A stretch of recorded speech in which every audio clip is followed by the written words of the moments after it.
What's up, everybody? Underestimated here. Today we are doing something a little bit different. Instead of a cash game grind or a bankroll update, we are going to be doing a MTT tournament review of a $10 scoop event that we played last night and went pretty well. So we'll run through the final table bubble here as well as the final table, and then we will get into a heads up video in another tournament after that. So yeah, a little bit something different. A few people have been looking forward to some MTTs. We also actually had two final tables, one in the Friday night $30 buy-in. We got 7th in that one. Unfortunately, the video footage was corrupted, so we'll get right into this one here instead. And yeah. So we start with 8-5 here. As you can see, we're 7th of 10 right now. And yeah, MTTs are in no way my specialty. These smaller stake ones, though, you kind of just need to be a decent player. And you know, you can generally get pretty far with a little bit of run good. So that's kind of what we're hoping happened last night, and it did go pretty good. Okay, so that was pretty quick into the final table bubble, though. Bursting, I thought it was a bit longer, but that's great. We're into the final table here, and just playing through here hands. We're folding there. We generally take a pretty tight strategy at final tables early on. Let people kind of lose their patience and sort of spew off. And there's quite a few short stacks here, so we got to be aware of that as well, and try not to, make sure we consider that when we're trying to ladder up at the final table, and not get overzealous when there's a lot of short stacks at the table that we can take out pretty easily, or we can wait till they get knocked out. Okay, so just continue on here. I do know that some of this video file did get corrupted as well, so we're kind of trying to do the best we can here. So we'll play through the final table and kind of see where we ended up. Okay, so here we get 8-10 in the cutoff. Can't remember what we do here, if we fold or not, but it's not a lot of action happens really. I wish I could. Whenever I should just be cutting this to jump through the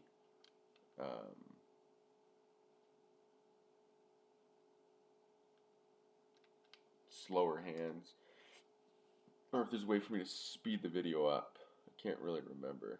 What's that? That's a skip forward 30 seconds.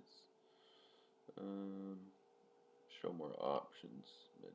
Zoom to fill, repeat cat. No, I don't want that. No, that's alright. So yeah, this is a Ontario, the scoop event. I can't remember how many people were in it. I'd have to check. I think there was like 300, maybe 300 or so entries. So pretty big tournament. We ran very well. I wish I had the whole video from the get-go, but we ended up chip leader for at least some of the tournament anyways, but we were top 10 all the way through, I think, pretty well till yeah, I think we were pretty well top 10 for like the entire tournament. So we had a few good hands early on, played just some tight aggressive poker. We ran pretty hot in one spot. I think we had ace queen all in against ace king, and then against a random hand, and we ended up making Broadway. It wasn't a triple up by any means. We had both players covered by, I think, 40 big blinds, but it was a very good pot. I think we had 80 big blinds at the time, and the other two maybe had 40 big blinds or so. But in the end, hit the Broadway, took it down, so couldn't complain too much about that. Here we pick up King 10 offsuit in the big blind. Again, not my strong suit is poker MTTs. I used to play them a lot, but the game's changed a whole hell of a lot here. So I guess we decide to call and defend our big blind against the cutoff open. Um, this domino guy, he at the time was really spewing into this Chris King, so we'll throw a snowball at him, I guess. But I don't remember if he must have got sucked out on or something to be raging that hard, and we just fold. I don't mind peeling a few flops here and there. Our MTT play, I'm sure, is not technically correct, but we do generally do pretty well in tournaments when we do play them if we're running good. I used to win. My ROI on used to be 100% years back when I used to play MTTs a whole lot. Obviously, we're playing cash games a lot more right now and doing the bankroll challenge. But yeah, we used to play MTTs way back. So yeah, they've changed a lot now. But yeah, we ran pretty good last night. Like I said, we hit that final, made 2 final tables. We only played 2 tournaments, made final table in both. I think both had over 200 runners in it. This one definitely had over 3. And a whole bunch of re-entries and rebuys, which we didn't do at all. We were on our single buy-in, so that was great. But yeah, can't complain too much here. So I'm kind of thinking I might just start, might just pause our recording of the final table maybe, so it doesn't end up dragging on too long and making it just a big, giant, long video. There's only an hour recorded here on the video that I was managed to save, so there's definitely some lost time in between. But I don't want to make a big dull video that you guys are just staring at a screen like you're playing the tournament, but not. 7-3, we're folding there. And nothing really starts to happen until a few of these short stacks we start to clean up a bit. So I think what I will do is just pause the video. I'm going to let this play through. When the interesting hands pop up, I think I'll just we'll bring you guys back in and we'll get the final table played through and go from there. King Jack off, middle position against an under the gun open. We're going to get out of the way. A lot of shoving stacks behind us, especially if all that dead money was in the pot. So we're not interested in that right now. And we'll just let this hand play out, see what the next one is, and then we'll maybe pause the video from there. I'm also going to have a MTT update and a bankroll challenge update, or sorry, a cash game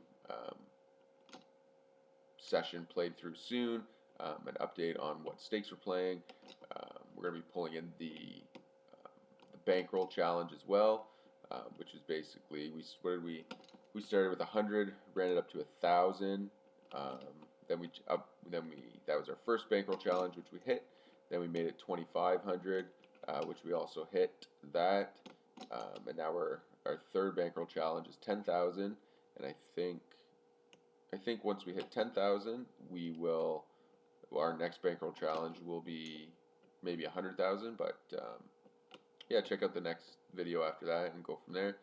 So here we open up the 6-7 suited, fold it around to us. Pretty loose open given our stack, but we haven't been doing anything at the final table yet, and even during the final table bubble hands, we've been playing pretty tight, so we decide that this is a pretty good spot to just throw out a raise and go from there. Obviously not a great flop for us, so we're just kind of giving up. Giving our stack, we can't really afford to bet. Another reasoning that we did this is the table had been playing extremely tight and nitty, so we figured it was worth a shot. Didn't pan out, but that's okay.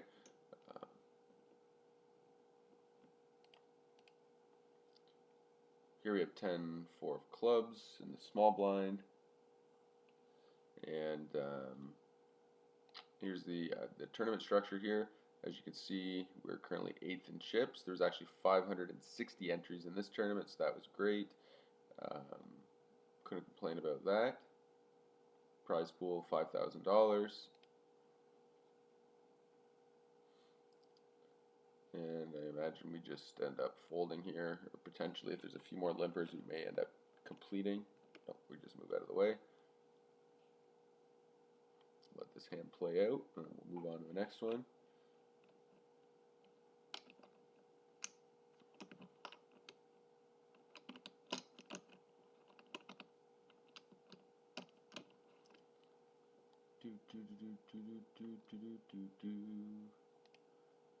Okay. Can't remember if this guy gets stacked out here. So let's just see what happens. I wish we still had the whole playthrough video, unfortunately. That would have been, it's a lot more fun for you guys, I'm sure, watching it live than the recorded version of it, but either way, we'll get some MTT action up here. Alright, I think I'm just going to pause here and we'll get through a few. Okay, here we pick up King Queen under the gun. Decided to go with a min raise. That should have been a shove, obviously, for more fold equity. But again, everybody was just playing so tight, and they were just folding to min raises all over, whether it was short stacks or not. So I do remember making the decision to just min raise there, under the assumption that if somebody's going to be putting me all in, they're going to have me beat, and I was just going to decide to fold. Big blinds were coming up. There's still that one big blind stack in here that here this domino guy that's just trying to ladder up. So we didn't want to. There's a lot of ICF there, so we didn't really want to shove and just get called off and end up losing a flip. But we did think it was a min raise would get us through a lot of the time. And people would assume that I have a stronger hand by min raising because they think my whole range I would just shove off the stack, right? Oh yes, okay, so here we go. Let's rewind that just a little bit, a few seconds back. All right, so we're gonna lose our first player here. Goes min raise, middle position, call from the cutoff. This C-ray also makes the call. Flop comes 8-6-7. Oh, we got 5-9. That's funny. He min bets out. Let's see what happens here. Get a call. He bets again.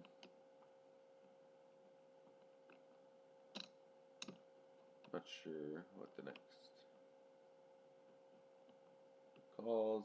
Now, obviously, if you're C-ray, that's a terrible card for you. Yeah, he had almost top 2 pair. It's a tough spot on that river. I would definitely could see some check folds there for sure, though. When that 3 of hearts hits, he's been calling down the entire time. It really looks a lot like he has that flush draw, doesn't want to stick it in, and he ends up catching it on the river and gets there. He's not going to be playing aggressively with a flush draw because of that one big blind stack, obviously. Great outcome for domino there, though, with losing a player, obviously. So ace queen here. I do believe we'll be sticking it all in. Oh, right. That was my decision there as well. I didn't want to put it all in because it puts my tournament life at risk. And again, we're coming up to this guy with one big blind stack. So we decided to just call here in position. We get a pretty good flop for us. Again, same reason we didn't shove pre-flops, the same reason we weren't taking any stabs there. That's obviously probably a little bit too nitty on the river. We probably should have bet out for value. But again, we didn't want to, we were playing very tight and waiting for this domino player to get knocked out here so we can ladder up again. And we know people are playing very tight, so we were kind of okay with making a few marginal limp calls or a few marginal min raises and kind of seeing a few flops because people just were not playing very well at this table. There was no aggression really. Everybody was just folding unless they were picking up a strong hand, etc. So here obviously we turn the 10. We're going to value bet now, especially because domino's in the pot, so we can lock that up whether we get knocked out or not. We make another small value bet, we get called, and we manage to knock out that domino player.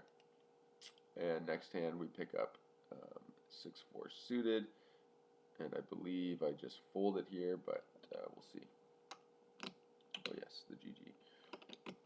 Okay, so we do fold that in, and we're now what, 7-handed. And we'll see what happens here, and then I'm just going to pause the video and we'll skip through till we get some action in a few hands. Okay, so we got a re-raise from Chris the King.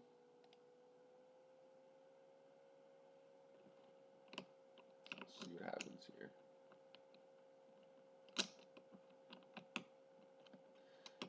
A lot of these final tables, there's a lot of mistakes being made all the time. Not that I'm saying I don't make a ton of mistakes. I'm sure somebody would be just like picking through this long term.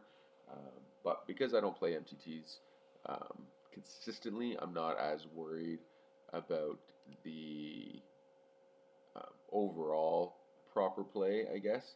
If I was an MTT grinder playing, 20 MTTs or whatever a day, it's a different story when you're, at least in my opinion, when you're kind of, playing tournaments for fun, I guess. Then there's a few, I don't know, it just plays a little bit differently because you're not worried about, being exploited because you're never at the table. Nobody's going to see you enough. Like the regs aren't going to see you. Recreational players aren't going to remember you enough to be able to exploit anything you do because they have no idea. Maybe they'll play 5, 10, 20 hands with you, right?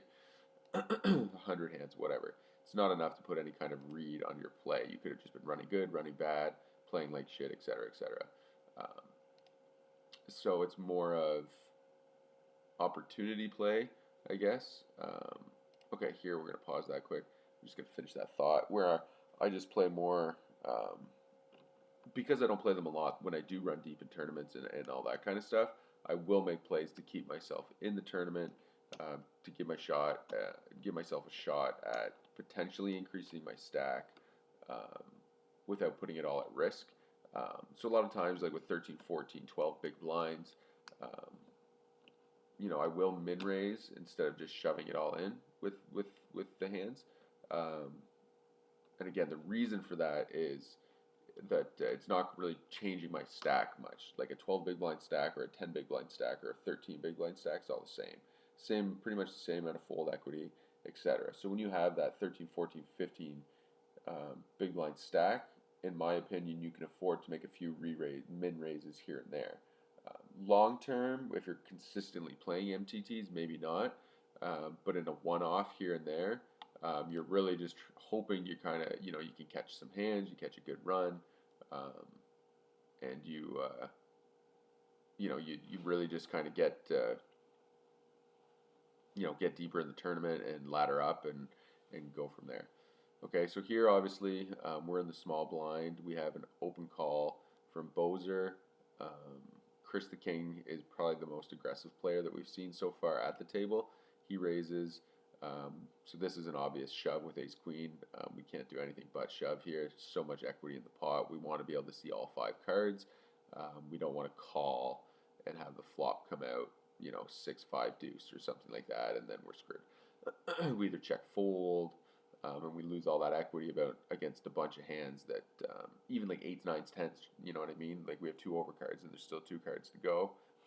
So we don't want to miss out on that by not getting that in pre. And he comes over the top of the shove, and we're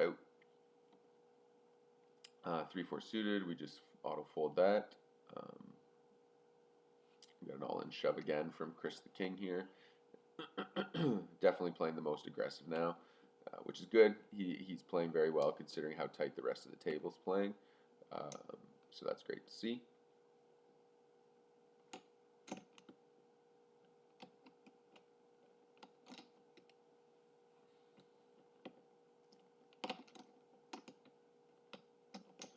Okay, he takes it down. And the ace-4 suited, we make a min raise. That's good.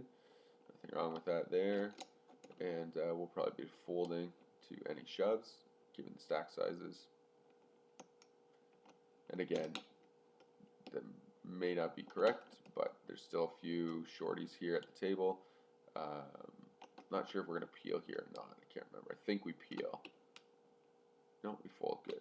I'd rather fold there than peel at a position, for sure. Ace-3 fold. Okay, so on to this hand. We're still seven-handed. We pick up ace king suited in the big blind. Obviously, we know what's going to happen here.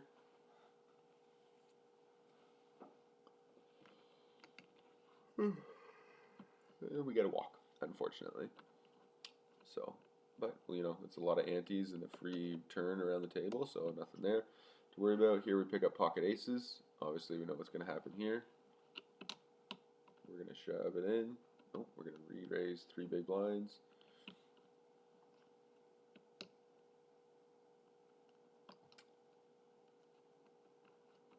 We decide we were going to send out a message, and we don't.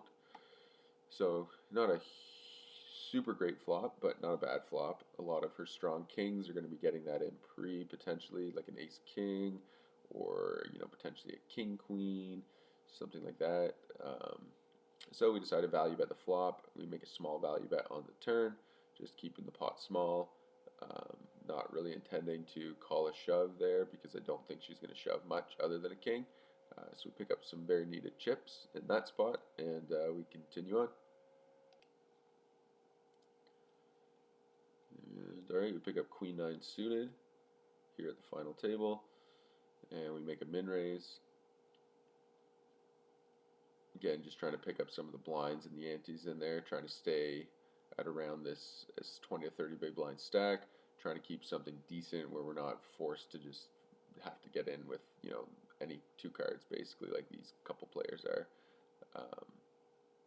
or should be, I should say.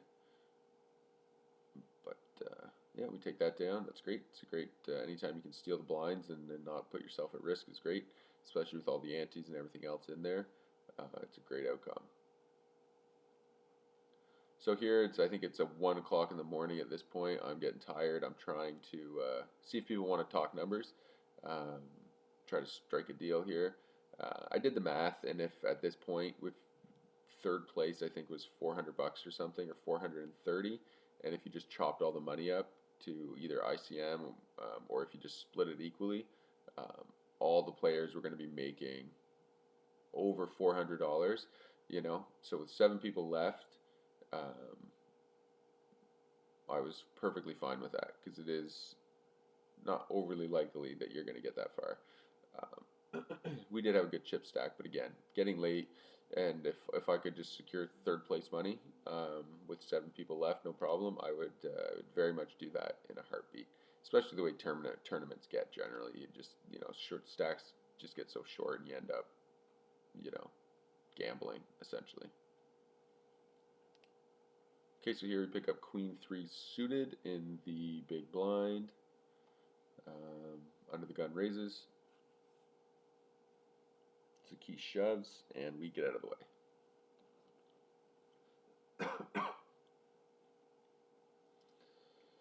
Buddy has pocket jacks and doubles through.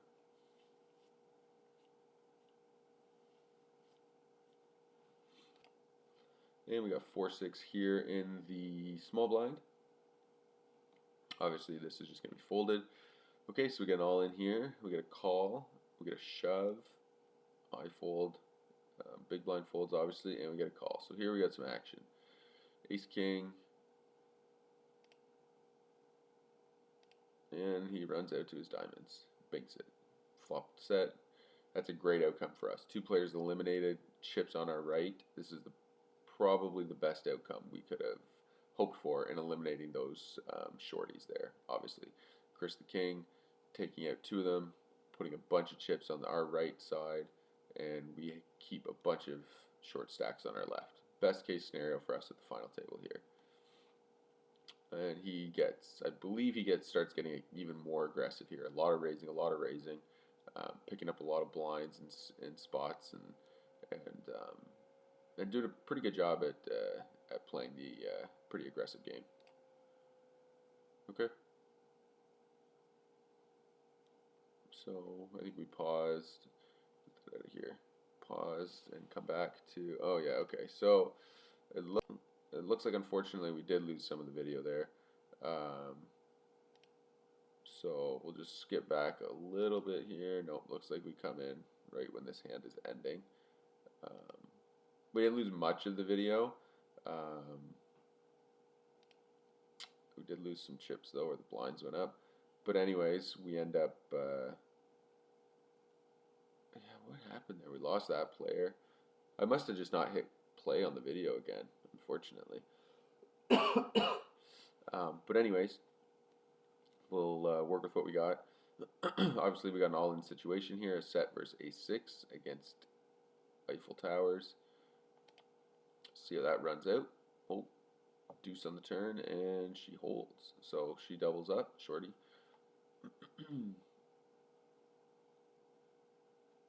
And 8-4 here. We get out of the way. Deuce 3.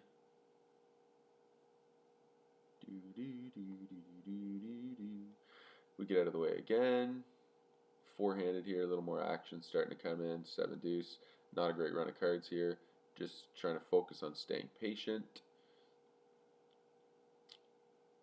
I think we turned off the make a deal once we obviously started getting deeper, and Eiffel Tower here got extremely short for a little while. Obviously ace queen suited, it's a clear shove in. Take it down.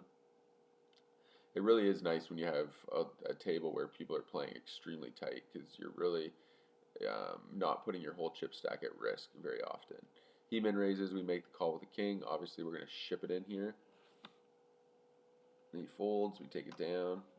Again, no risk for, almost 60% increase in our chip stack. That's great. Never going to complain about that. King 8, we fold. So at this point, with a very short stack, my main focus is trying to make sure she doesn't get a free walk. And the other players did a pretty strong job and a good job of doing that as well, keeping Eiffel Towers from just getting free chips, basically, right? Now, obviously, at this point, this guy shouldn't have anything that he can't call that with. He shouldn't even really be in there. Like, on the flop, should have just been essentially a jam. But anyways, he manages to fold, which is fine. It almost seemed like eventually, though, he started to fold some hands to keep her in it, because it kind of seemed like he was starting to take an advantage of Chris the King here, and even myself, because I was playing relatively tight, not wanting to stack off at all here. We just call the King Queen. That's a mistake at this point. That should just be a shove for sure, especially the way he's been playing very aggressively and tight. That was a big mistake not shoving that King Queen, and we'll find out if it proves to be costly, won't we? So King Queen here, she min raises, and we shove. We're not making the same mistake twice. We knew that as soon as we did it, we knew it was a mistake. Take it down. And the ace 10 again here. We're planning to obviously shove against Eiffel Towers. He 4x's it. You can see right here. Let's just back that up for a second. Yeah, so come on. He raises to 4x. You'll see we definitely, initially we planned to just max out and shove in the ace 10 offsuit, but we do not make that decision because this guy's has not raised to 4 big blinds yet. It seemed a little bit suspicious to me, and so I decide basically to get out of the way and see if Eiffel Towers here, if we can get her to get it all in or not. Just get out of the way. She also folds.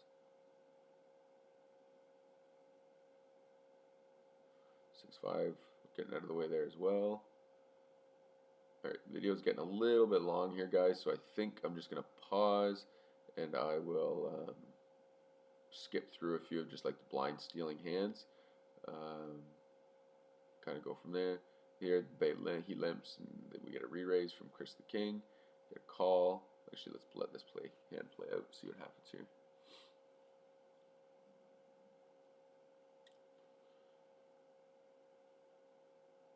He raises up again. We get another call.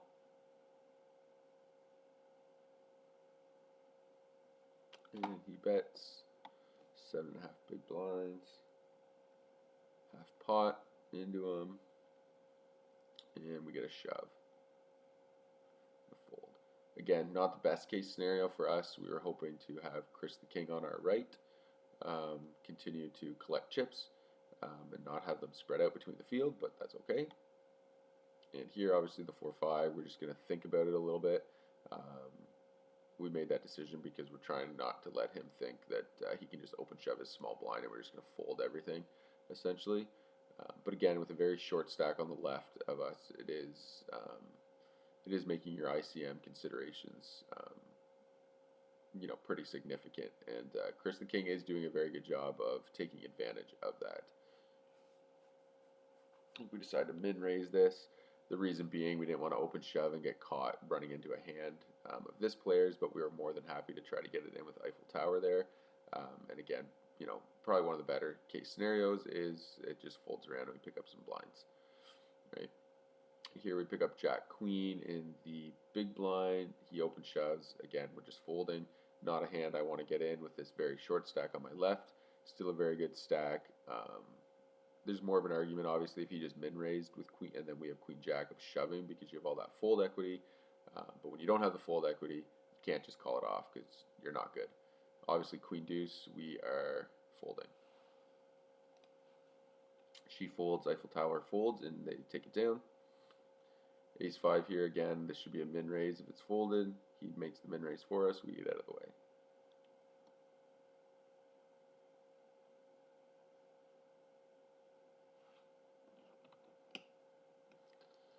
And another big flop for these two, battling it out. It raises, check raises. It's good to see.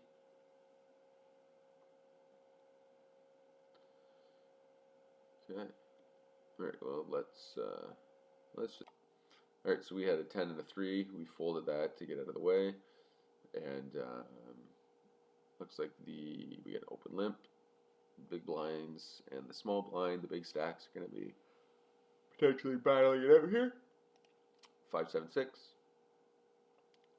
guy checks again. He bets. He was doing a lot of check raising, wasn't he? And he thinks for a little while, makes the call. 5 on the turn. Most of Chris's range should probably be checking here, because it's a pretty good spot for this guy, whether he's bluffing or not, but to check raise, check shove on you, and you just end up in a pretty awful spot. He bets out with the king on the river. He gets called down by a 7. Yikes. And here with the 8-9, we decide to peel. It's a pretty decent flop for us. Pick up a 9 ball. He bets. We call again here. We're definitely starting to stress out a little bit here for sure. We call again. We get the 9 on the river. He bets. We snap call and we take it down. Lucky river for us for sure. Lucky turn for him though too. So that's a great pot for us. We're now second in chips. Eiffel Tower is getting even shorter, so that's good to see. We expect to be knocking her out soon at this point. Obviously, being so short, you're just waiting for the chips to go in. At this point, I would suspect she's just waiting and hoping to ladder up. This should be a call. This is when I start. This is the point where I decide, okay, this guy thinks he's taking advantage of Chris the King and myself. These middle stacks, he can bully around with his chip stack by keeping this player in. And go from there. Obviously, 27 big blinds here with ace queen four-handed. We're not going to be folding here. Let's see what we decide to do. Do we 3-bet? Oh, we do 3-bet. Oh yeah, yeah. I was just trying to isolate her, but it didn't work out. And I think we end up just checking down here. And they chop it up, which is good. Best case scenario is she doesn't win the whole pot, right? Because then she'd have a pretty decent stack. So not a great outcome for us by any means. Again, we fold, get out of the way.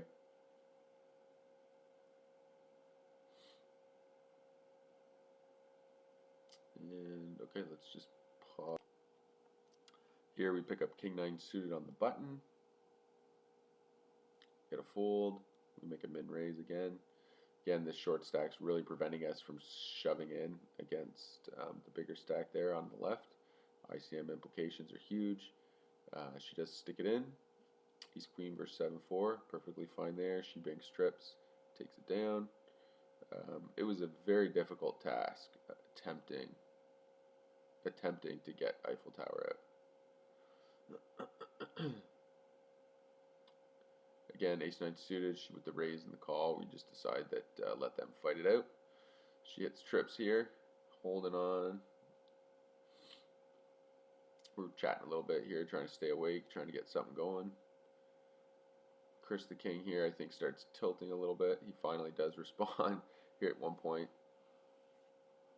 But ace-4, yep, shoving obviously against the shorty here. She calls, queen 10 versus ace-4. Let's see what happens. We hit a 4. And we hold, taking it down, three-handed. Away we go. Yes. Yes. Okay, so we're three-handed, and I think we'll. I don't know. Okay, guys. So I think I'm going to end this video here. We've made it three-handed. Please make sure you like and subscribe to these videos if you do enjoy them. Leave a comment down below. All that helps me get more views. We're trying to get the channel monetized. All that stuff helps keeping the poker grind going, keeping the videos coming, working on improving them. For sure, I've got to level up my system here. I'm going to get a webcam so we can start doing video recordings and everything else. But again, check back for part 2, where we try to finish off this final table and take down the 8 max scoop event on Pokerstars. Alright guys, make sure you hit that like and subscribe button, and we will see you next time.